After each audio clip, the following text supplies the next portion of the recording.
আজ একটা দারুণ উদ্দেশ্যে বাসে চেপে রওনা দিলাম। কিন্তু কোথায় যাচ্ছি? চলুন দেখাই। আজকে আপনাদের নিয়ে যাচ্ছি খড়গপুরের একটা স্পেশাল জায়গায়, যেখানে খবরের পেছনে আসল রহস্য জানা যাবে। বলতে বলতে চলে এলাম খড়গপুরের ওয়ান্ডার কান্ট্রি ক্লাবে। আজ এখানে প্রেস ইনফরমেশন ব্যুরো অর্থাৎ পিআইবি কলকাতার উদ্যোগে আয়োজিত করা হয়েছে বার্তালাপ ও প্রতিনিধিদের বিশেষ কর্মশালা। আর ঠিক তখনই অনুষ্ঠানে এন্ট্রি নিলেন মাননীয় মন্ত্রী দিলীপ ঘোষ মহাশয়। ওনাকে সামনাসামনি দেখা এবং ওনার বক্তব্য শোনাটা আজকের এই কর্মশালায় অন্যতম বড় আকর্ষণ ছিল। অনুষ্ঠানে কেন্দ্র ও রাজ্য সরকারের উন্নয়নমূলক কাজ নিয়ে তো আলোচনা হলোই, পাশাপাশি পরিবেশ সচেতনতা বার্তা দিতে মাননীয় মন্ত্রী দিলীপ ঘোষ মহাশয়কে দেখা গেছে গাছ লাগাতে। এছাড়াও আইআইটি অধ্যাপক ভার্গব মৈত্র সহ অনেক বিশিষ্ট মানুষ এখানে ছিলেন। বিশেষ করে পিআইবি তথ্য সংস্কৃতি বা সম্প্রচারের যে ব্যাপার, এটা তো পৃথিবীতে একটা প্রতিদিন নতুন নতুন ইনোভেশন হচ্ছে, নতুন নতুন তার সঙ্গে টেকনোলজি যুক্ত হচ্ছে। তো এই বিভিন্ন মত কি হতে পারে সম্ভাবনা, সেটা নিয়েও বিভিন্ন তথ্য আসে।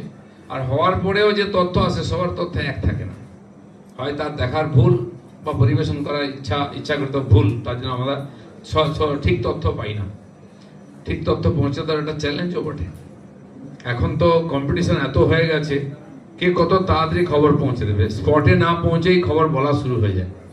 মারা গেছে গাড়ি অ্যাক্সিডেন্টে, বলছে আগুন লেগে মারা গেছে। এমনকি ঘটনা হওয়ার সম্ভাবনা জেনেই সম্প্রচার শুরু হলো, লাইভ দিচ্ছে স্টুডিওতে বসে, ঘটনা হয়নি, কি কি হতে পারে তার সম্ভাবনা শুরু হয়ে গেল। বিশেষ করে আমরা খেলাতে দেখি, আজকে ম্যাচ আছে ধরুন, খেলায় ম্যাচে কি কি হতে পারে, কে গোল করতে পারে বা কে রান করতে পারে, কে কতটা রান করতে পারে, কি করতে পারে, খেলার আগেই খেলা শেষ। যেন সাংবাদিকতাও সেভাবে শুরু হয়েছিল, মানুষের কাছে তথ্য পৌঁছে দেওয়া, এটাকে একটা সেবা হিসাবে নেওয়া হয়েছিল, পরে পেশা হিসাবে নিয়েছেন।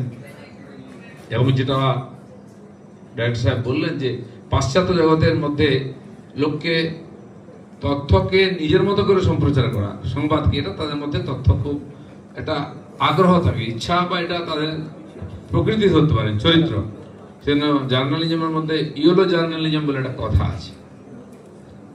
এখন আমরাও দেখি আমাদের এখানে তার, এখন তো টিভি চ্যানেল দেখলে একই নিউজ আপনি সব চ্যানেলে চলছে, আলাদাভাবে ভার্সন দেওয়া হচ্ছে। কারণ কোনো কন্ট্রোল নেই, কোনো আইন নাই। এখন সোশ্যাল মিডিয়াকে কন্ট্রোল করে হোয়াটসঅ্যাপ, ফেসবুক, অন্যান্য আরো ইনস্টাগ্রাম থেকে আরো নতুন আসছে, আরো আসবে।